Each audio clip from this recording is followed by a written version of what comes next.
Hello friends, welcome to my channel physics by Bajaj sir. आज मैं आपके साथ class 11th laws of motion का लेक्चर 2 जो कि कनेक्टेड मोशन पार्ट 2 है। पिछले लेक्चर में कनेक्टेड मोशन का पार्ट 1 हमने डिस्कस किया था जो था पुली सिस्टम, राइट। और मैंने आपसे कहा था नेक्स्ट लेक्चर में हम मूवेबल पुली भी लेके आएंगे, वो इससे नेक्स्ट लेक्चर में आएगा। आज हम ब्लॉक सिस्टम लेके आ रहे हैं, ब्लॉक एंड ब्लॉक डायग्राम्स के साथ, ठीक है जी। इसके अंदर मैं आपको फ्री बॉडी डायग्राम बनाना भी सिखाऊंगा। ध्यान से देखिएगा, पहला क्वेश्चन आता है कनेक्टेड मोशन का। कॉन्सेप्ट फिर वही है कनेक्टेड मोशन पार्ट 2 में भी। जिस डायरेक्शन में बॉडी जा रही है उस डायरेक्शन वाली फोर्स में से अपोजिट फोर्स को माइनस करिए, equals to net force which is equals to ma। Okay, देखिए एक बॉडी है जो सरफेस पे रेस्ट करे विच इज ऑफ 5 किलोग्राम। इसका वेट नीचे को लग रहा है, इसको action on the ground and ground is providing a normal reaction of this. तो ये दोनों तो बैलेंस हो गए। There is no net force on the vertical direction. Now इधर से लग रहा है 20 न्यूटन का फोर्स और अपोजिट डायरेक्शन में लग रहा है 5 न्यूटन का फोर्स। तो इक्वेशन है find acceleration of the body. Acceleration बड़ा सिंपल है, net force upon total mass. Net force किधर को है, इधर को। कितना, 20 माइनस 5, 15 न्यूटन का इधर को है, बॉडी इधर जाएगा। तो acceleration is force upon mass. Force है 15 का, मास है 5, 15 बटा मास इज 3 मीटर पर सेकंड स्क्वायर। नेट फोर्स हमने निकाल लिया जी, ठीक है जी, क्लियर। नेक्स्ट क्वेश्चन देखिए, थोड़ा इससे, ये तो बेसिक लेवल था ji. Two bodies are joint together. अगर दो बॉडीज को आपस में इकट्ठा जोड़ दिया, अब क्या होगा। अब दो बॉडीज को अगर आपस में जोड़ देते हैं तो ध्यान से समझिएगा।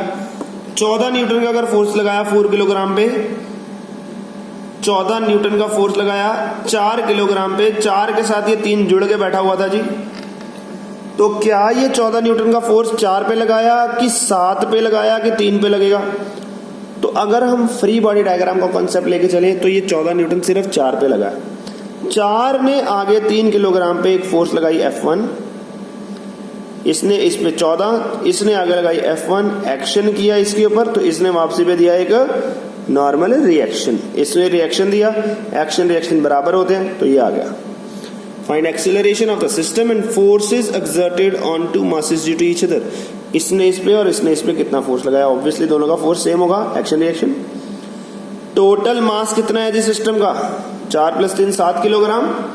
टोटल फोर्स कितनी लग रही है सिस्टम पे, 14 न्यूटन। तो एक्सेलरेशन क्या आएगी, net force by total mass that is equal to 2 metre पर सेकंड स्क्वायर। इसकी एक्सेलरेशन कितनी है, 2 मीटर पर सेकंड स्क्वायर। इसकी कितनी है, 2 मीटर पर सेकंड स्क्वायर। मतलब ये दोनों इकट्ठे मूव कर रहे हैं इधर with an acceleration of 2 metre पर सेकंड स्क्वायर। इसका फ्री बॉडी डायग्राम और इसका फ्री बॉडी डायग्राम बना रहा हूं। फ्री बॉडी डायग्राम में क्या होता है, हमें सिर्फ वही फोर्सेस लेनी होती है जो उस बॉडी पे लग रही है और कोई फोर्स नहीं लेनी। ये 14 न्यूटन की सिर्फ 4 पे लग रही है, तो ये मैं 3 वाले केस में कंसीडर ही नहीं करूंगा। 4 किलोग्राम पे क्या हुआ जी, इधर से 14 न्यूटन लग रही है, इधर से 3 वाले ने इस पे F1 लगाई, 3 वाले ने F1 लगाई, और जाना किधर को है, इधर को, जाना इधर को है। तो इधर वाले में से अपोजिट माइनस करके इक्वल टू में, क्या बात है जी, समझ रहे हो। इधर वाले में से इधर वाला माइनस करके इक्वल टू में, ये बनाई इक्वेशन, यही सिखाया, कॉन्सेप्ट यही है। इसकी बात करते हैं, इसको इधर लग रही है सिर्फ और सिर्फ F1, इधर वाली, इधर से कुछ नहीं है। तो F1 इक्वल टू में, F1 इक्वल टू 3, एक वैल्यू निकाल चुके हैं जी। इसकी आगे 6 न्यूटन, यहां से भी 6 न्यूटन ही आएगी, आपकी मर्जी है, दोनों में से कोई एक करना है। तो यहाँ क्या है, F1 इक्वल टू एक वैल्यू 8, 2 फिल करके, that is 14 minus 8 equal to 6 newton. Either you do by this method, दोनों में से किसी एक को पकड़ लो, वेरिएबल एक ही है, सॉल्व करके आंसर सेम ही आएगा। अगर 3 बॉडीज को इकट्ठा जोड़ देते हैं इस तरह से, क्या बात है जी, ध्यान से देखिएगा जी। 3 बॉडी को जोड़ देते हैं, एक 5 किलो है, एक 2 किलो का है, एक 4 किलो का है। 33 न्यूटन का फोर्स लगा इधर से सिस्टम के ऊपर, 33 न्यूटन का फोर्स लगा पूरे सिस्टम पे। पूरे सिस्टम का मास है 5, 2, 7, 4, 11। टोटल फोर्स है 33 न्यूटन, टोटल मास है 11 न्यूटन, 11 किलोग्राम। टोटल एक्सेलरेशन क्या आएगा जी, 3 मीटर पर second square of the system. 5 का भी, 2 का भी और 4 का भी, तीनों ने किधर को जाना है, इधर को जाना है। अब बना रहा हूं फ्री बॉडी डायग्राम। इसने इसके ऊपर फोर्स लगाई F1, 5 वाले ने 2 पे फोर्स लगाई F1, 2 वाले ने वापसी लगाई F1, 2 वाले ने आगे फोर्स लगाई F2, तो इसने वापसी लगाई F2। अब मैं फ्री बॉडी डायग्राम बनाने लगा हूं ji, free body diagram of this and this. इसकी फ्री बॉडी डायग्राम, इधर से 33, इधर से F1, क्या बात है, जाना इधर को है। इसके ऊपर इधर से F1, इधर से F2, जाना इधर है। इसके ऊपर इधर F2, जाना इधर है। यहाँ पे देखूं F2 इक्वल टू 4A, ये निकाल चुका हूं। F2 आ गई 12 न्यूटन, साफ साफ सीधा सीधा F2 आ गई 12 न्यूटन, बिल्कुल ठीक है जी। F1 चाहे इधर से निकाल लो चाहे इधर से निकाल लो, जिस डायरेक्शन में जाना है उधर वाली में से अपोजिट माइनस करके equal to M A solve करके F1 इक्वल टू 18 न्यूटन यहां से आ गया। अब दूसरा तरीका देखिए, F1 इधर को, F2 इधर को, जाना इधर को, तो इधर में से इधर minus F1 minus F2 equal to M A 2A, right. F1 minus equal to 2A, एक वैल्यू निकाल चुके हैं, हमने सॉल्व किया। F1 इज 18 न्यूटन, चाहे इधर से करो चाहे इधर से करो, you got the same answer. Free body diagram से सॉल्व करना बहुत इजी हो जाता है जी। इसके लिए आपको इसी से रिलेटेड एक होमवर्क दे रहा हूं। 2 किलोग्राम, 1 किलोग्राम एंड 3 किलोग्राम है। इधर से 18 न्यूटन लग रहा है, इधर से 6 न्यूटन लग रहा है। ये 18 किसके ऊपर लग रहा है, 2 पे। ये 6 किस पे लग रहा है, 3 पे। पूरे सिस्टम की अगर बात करें तो टोटल फोर्स कितना लग रहा है, 18 माइनस 6 12 न्यूटन। तो नेट फोर्स कितना है 12, नेट मास कितना है 6, एक्सेलरेशन कितना आएगा 2, समझ रहे हो। फिर 2 एक्सेलरेशन किधर को होगी, इधर को। तो फिर उस हिसाब से तीनों की फ्री बॉडी डायग्राम बनाइए। एक दूसरे के ऊपर कितनी फोर्सेस लग रही है वो निकालिए, acceleration and forces, got it. आगे देखिए, अगर हम स्ट्रिंग्स का कॉन्सेप्ट लें, अगर बॉडीज को ज्वाइन किया गया है स्ट्रिंग्स की हेल्प से, स्ट्रिंग है, रॉड है, रोप है, कुछ भी हो सकता है, कोई चेन है, उसके हिसाब से।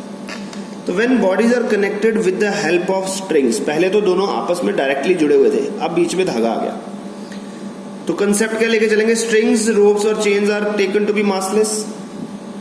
The tension developed is same if the string is same, जैसे पुली में किया था। Tension is different for different strings. Okay, एक कंसेप्ट बड़ा इंपॉर्टेंट है, ये स्ट्रिंग्स जो है ये ढीली नहीं पड़ती हैं, स्ट्रेट रहती है। ये बड़ा इंपॉर्टेंट है, स्लैक नहीं करती है, बिल्कुल स्ट्रेट रहती है। सवाल वही है, find acceleration of the system and tension in the string now. ठीक है जी। अब मैंने आपको कहा था ये 2 किलोग्राम का है, ये स्ट्रिंग है, ये 3 किलोग्राम का, इधर से फोर्स लगी है 10 न्यूटन की। पूरे सिस्टम के ऊपर फोर्स कितनी लग रही है 10 न्यूटन की। पूरे सिस्टम का मास कितना है 5 किलोग्राम। एक्सेलरेशन कितनी आ गई 2, 10/5 2। Net force by total mass, done. Okay जी। टेंशन का डायरेक्शन हमने कहा था यहां बैठे हैं, जिधर टेंशन को बांधा जाएगा धागे को वहां बैठ जाओ, वहां पे अम्ब्रेला खोलो, अम्ब्रेला इधर को खुलेगा, ये अम्ब्रेला इधर बैठेंगे तो इधर को खुलेगा। तो टेंशन का डायरेक्शन आ गया। फ्री बॉडी डायग्राम बनाएंगे, यहां से काट दीजिए, यहां से काट दीजिए। इसकी बनाएंगे इधर 10 इधर t, इधर 10 इधर t, जाना इधर है, इधर जाना है ना। इसके लिए इधर t, पीछे कुछ है ही नहीं, तो t इक्वल टू हमें इधर से t इक्वल टू 2 है, ये t की वैल्यू इधर फिल कर दो, t will be equal to 5 है। यहां से हमने सॉल्व करके टेंशन की वैल्यू भी निकाल ली, t इक्वल टू 2 है, एक्सेलरेशन 2 निकाल चुके हैं, tension will be 4 Newton. Clear है, टेंशन 4 न्यूटन आ गई डायरेक्टली। नेक्स्ट क्वेश्चन देखिए जी, 2 किलोग्राम, 4 किलोग्राम, 20 इधर को, 8 इधर को। टोटल मास कितना है जी 6 का। टोटल फोर्स कितनी है 12 माइनस 8, 12 की।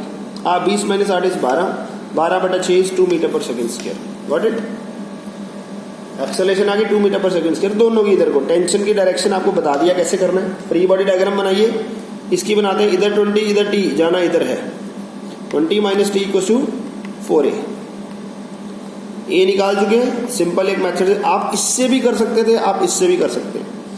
एक ही वेरिएबल है तो एक ही डायग्राम बनाइए, बार बार 2 बनाने की जरूरत ही नहीं है। अगला देखिए, अगला कॉन्सेप्ट बड़ा इंपॉर्टेंट है। अगर 3 ब्लॉक्स आ जाए, 3 ब्लॉक्स हैं, यहां पे स्ट्रिंग चेंज हो गया, टेंशन चेंज हो गया। String change, tension change. String में कोई स्लैक नहीं आएगा, तीनों इकट्ठे मूव करेंगे। इधर इधर को फोर्स लग रही है 18 न्यूटन की। टोटल फोर्स है 18। टोटल मास कितना है 4 3 7 2 9। एक्सेलरेशन आ गई। Total force, net force by total mass is 2 metre per second square. Free body diagram जिसकी मर्जी बना लीजिए, इसकी इसकी इसकी, 2 तो चाहिए ना, कम से कम 2 वेरिएबल्स हैं। इसकी बनाते जी, ये पहले इसको 2 को पकड़ लो, 2 इक्वल इधर को जा रहा है t2 इक्वल टू 2 है, तो t2 तो डायरेक्ट आएगा 4 न्यूटन। इसकी बात करते हैं जी 3 की। इधर को t1 इधर को t2, जाना इधर है, तो इधर में से इधर minus, t1 minus t2 equal to 3a। t2 का वैल्यू निकाल चुके हैं, यहाँ पे फिल करो। t1 आ गया 10 न्यूटन। अगर आपकी मर्जी है तीसरा भी सॉल्व करके देखते थे, यहाँ से भी 10 न्यूटन ही आएगा। 18 minus T1 equal to 4A। Acceleration will be T1 fill कर चुके हैं, एक्सेलरेशन की value 2, then it will be 10 newton. ठीक है जी, तो सिंपल वही कॉन्सेप्ट है, अब सिर्फ स्ट्रिंग आया बीच में, स्ट्रिंग में टेंशन लेके चलेंगे, कोई और बात नहीं है। एक और होमवर्क के लिए क्वेश्चन देते हैं। ये सिस्टम है, टेंशन T1 T2 की वैल्यू निकालो और सिस्टम का एक्सेलरेशन कितना होगा। अगर फोर्स ऐसे लग रही है 36 न्यूटन का force acting at an angle of 60 degree. ठीक है जी, तो बड़ा सिंपल सा हिंट दे देता हूं आपको, हिंट दे रहा हूं। ये फोर्स के दो कंपोनेंट करिए, इधर वाला कंपोनेंट छोड़ के सिर्फ इधर वाला कंपोनेंट लेना है, दैट इज 36 cos 60। वो वाली फोर्स होगी नेट फोर्स, उसके हिसाब से सारा सॉल्व करिए। ठीक है, I hope you would have understood this lecture. Lecture समझ आया होगा, पिछले लेक्चर की कंटिन्यूटी में था, सेम कॉन्सेप्ट लग रहा है। अगले में पूरी सिस्टम लेके आऊंगा, जितने मर्जी ब्लॉक वाले क्वेश्चन करिए सारे हो जाएंगे, सारे हो जाएंगे। Thanks for watching, God bless you.